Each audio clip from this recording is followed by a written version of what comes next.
Welcome. Today we're diving into the fascinating world of the cell cycle, a series of events that every cell undergoes to divide and duplicate, ultimately producing two daughter cells. Understanding the cell cycle is crucial not just for biology students, but for anyone interested in how life perpetuates itself at the microscopic level. We'll explore each phase, the molecular controls, and why this process is so important, especially in the context of cancer. Let's start by laying out the big picture before zooming into the details. Cell cycle is divided into distinct phases, each with its own unique events and checkpoints. These phases include interphase, where the cell grows and prepares for division, and the mitotic phase, where the actual division occurs. Interphase itself is subdivided into G0, G1s, and G2 phases. Each phase is tightly regulated to ensure the cell divides correctly, maintaining genetic stability. Let's break down each phase to see what happens inside the cell. G0 phase, also known as the resting phase, is where cells exit the active cycle and perform specialized functions. Not all cells are constantly dividing. Many enter G0 to carry out their roles in tissues, like nerve cells or muscle cells. In this phase, cells are metabolically active but not preparing for division. Some cells can re-enter the cycle from G0 if needed, while others remain here permanently. This phase is essential for maintaining tissue function and stability. After G0, cells enter the G1 phase, where they grow and carry out normal metabolic activities. This is a period of intense biosynthesis. Proteins and RNA are produced, and the cell increases in size. Importantly, the cell also prepares for DNA replication, ensuring all the necessary components are available. G1 is a critical checkpoint for the cell, as it decides whether to proceed with division or return to G0. This decision is influenced by both internal and external signals. S phase, or synthesis phase, is where the cell's DNA is replicated. Each chromosome is copied, resulting in two identical sets of genetic material. The amount of DNA in the cell doubles, but the number of chromosomes remains the same. This phase is crucial for genetic fidelity, as errors here can lead to mutations. The cell carefully orchestrates this process, using a variety of enzymes and checkpoints to ensure accuracy. Once DNA replication is complete, the cell is ready to move forward. Following DNA replication, the cell enters the G2 phase. Here, DNA synthesis stops, but the cell continues to produce proteins and RNA. This phase is all about preparation. Microtubular precursors of the mitotic spindle are assembled, setting the stage for chromosome segregation. The cell checks for DNA damage and repairs any errors before proceeding. G2 is the final checkpoint before the cell commits to division, ensuring everything is in order for mitosis. Mitotic phase, or M phase, is where the cell divides its duplicated chromosomes into two new nuclei. Mitosis is a complex process, further divided into prophase, metaphase, anaphase, and telophase. During this phase, the cell's genetic material is equally distributed, ensuring each daughter cell receives an identical set of chromosomes. The rates of protein and RNA synthesis drop sharply, and the cell's focus shifts entirely to division. After mitosis, the cell is almost ready to split into two. Cytokinesis is the final step of the cell cycle, where the cytoplasm divides, resulting in two separate daughter cells. This process ensures that each new cell has all the necessary organelles and enough resources to survive and function. Cytokinesis often overlaps with the later stages of mitosis, but it is distinct in that it physically separates the two cells. Once complete, each daughter cell can enter the cell cycle anew, either returning to G0 or starting at G1. Cell cycle is tightly controlled by cyclins and cyclin-dependent kinases, or CDKs. These proteins act as molecular switches, ensuring that each phase progresses only when the cell is ready. Different cyclin-CDK pairs are active at different stages, pushing the cell forward or halting it if something's wrong. This regulation is crucial for preventing uncontrolled cell division, which can lead to diseases like cancer. Let's look at how these molecular partners work together. Cyclin D partners with CDK4 and CDK6 to drive progression through the G1 phase. This complex acts as a sensor for external growth signals, pushing the cell past the restriction point, a critical decision moment. Once past this point, the cell is committed to division regardless of external cues. This checkpoint ensures that only cells with the right signals proceed, maintaining tissue health and preventing unnecessary proliferation. Cyclin E binds to CDK2, triggering the transition from G1 to S phase. This partnership initiates DNA replication, ensuring the cell is ready to duplicate its genetic material. The G1S checkpoint is a major control point, as errors here can lead to mutations. Cyclin E CDK2 activity is tightly regulated, and disruptions can contribute to cancer development. This checkpoint is a key target for many cancer therapies. Cyclin A teams up with CDK2 to drive S phase progression. This complex is essential for the continuation and completion of DNA synthesis. Without proper cyclin A CDK2 activity, DNA replication would be incomplete, leading to genetic instability.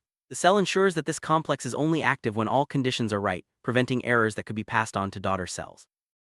As the cell prepares for mitosis, cyclin A switches partners to CDK1. This complex is active during the G2 phase, helping the cell get ready for division. It ensures that all DNA has been replicated and that the cell has repaired any damage. Only when everything checks out does the cell proceed to mitosis, highlighting the importance of this regulatory step. Cyclin B binds to CDK1 to form the mitosis-promoting factor, the main driver of mitosis.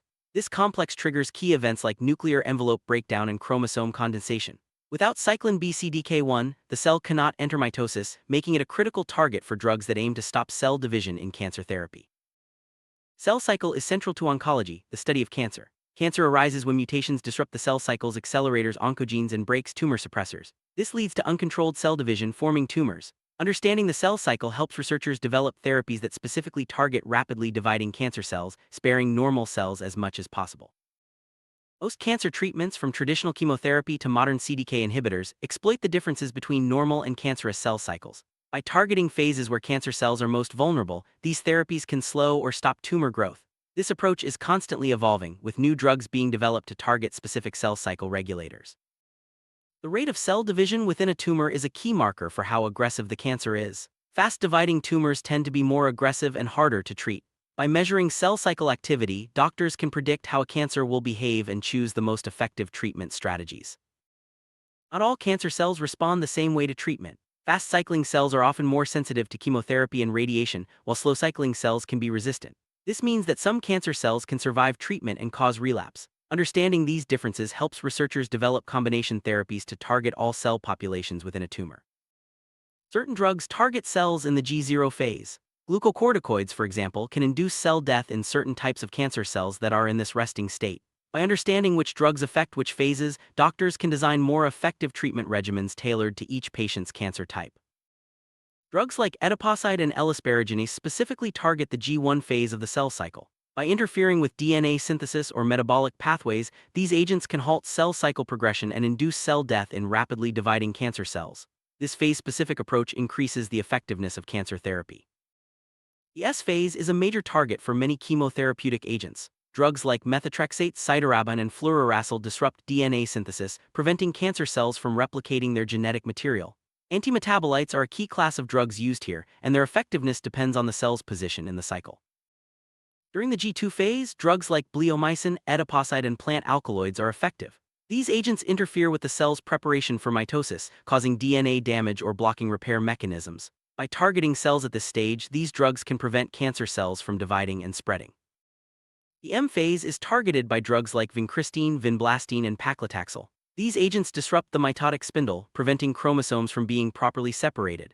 As a result, the cell cannot complete division and ultimately dies. This strategy is especially effective against rapidly dividing cancer cells. Checkpoints are built-in safety mechanisms that stop the cell cycle at specific phases. These pauses allow the cell to repair DNA, ensure all processes are complete, and prevent the propagation of errors. Checkpoints are controlled by proteins like p53 and cyclin-dependent kinases, acting as quality control inspectors before the cell moves forward. First major checkpoint occurs in late G1 just before the cell enters the S phase. This checkpoint is activated by the p53 protein, which checks for DNA damage. If any issues are found, the cell cycle is halted and repair mechanisms are activated. Only when the DNA is intact does the cell proceed to DNA replication. The second checkpoint is just before the cell enters mitosis. Here, the cell checks that all DNA has been replicated and is undamaged. If problems are detected, the cell cycle is paused, allowing time for repairs. This checkpoint is crucial for preventing the division of cells with genetic errors. The third checkpoint occurs just before the cell exits mitosis and enters G1. This checkpoint ensures that chromosomes have been properly segregated and that the cell is ready to start a new cycle. Any errors here can lead to aneuploidy, a hallmark of many cancers. Proper checkpoint function is vital for genetic stability. Cancer cells often bypass cell cycle checkpoints, allowing them to divide uncontrollably. Modern therapies are being developed to reactivate these checkpoints or block the proteins that cancer cells use to evade them. Checkpoint inhibitors are a promising area of cancer research, offering hope for more effective and targeted treatments.